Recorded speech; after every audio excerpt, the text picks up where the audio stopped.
Estava falando aqui de tamanho respirável, então eu preciso de seletores de partículas. Então, os seletores de partículas mais conhecidos que a gente tem são os ciclones. Os ciclones, que é aquela famosa centrífuga, ou seja, devido à circulação rápida do ar, ou seja, ele cria um ciclone, ele separa as partículas de acordo com o seu tamanho aerodinâmico, conforme aquela curva. Então, você conecta o ciclone a uma bomba de amostragem individual, a uma vazão específica, e aí a força centrífuga faz o papel de separação de partículas. Então você tem uma força centrífuga que estabelece o funcionamento de um ciclone. Olha aqui. Então esse aqui é um exemplo de ciclone. Eu vou falar dos dois mais comuns aqui para a gente falar. Então você tem o ar entrando nessa fenda. Então o ar vai entrar nessa fenda.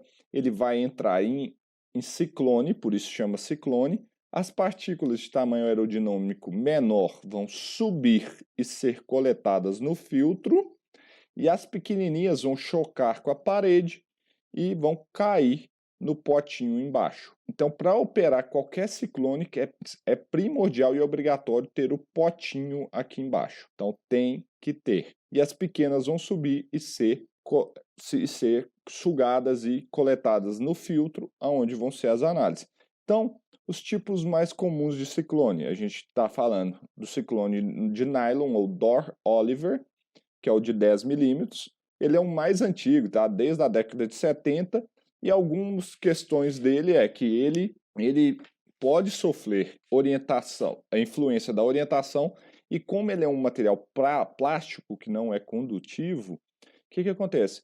Alguns estudos, isso precisa ainda, tá? Alguns fabricantes falam disso, mas requer mais estudo, mas fala que ele tem problemas com cargas estáticas. Como ele pode ter cargas estáticas nele, algumas partículas podem ficar presas aqui nas paredes e não ir lá para cima. E, obrigatoriamente, para ele seguir o critério da ISO 7708, ele tem que ser utilizado a 1,7 litros por minuto. Outro ciclone muito comum que a gente tem aí é o ciclone de alumínio. Ele, por ele ser de metal, ele elimina os efeitos da eletricidade estática. E ele obrigatoriamente tem que ser utilizado com um cassete de 3 seções. Obrigatoriamente. E a vazão de operação dele é de 2,5 litros por minuto para atender o critério da ISO 7708.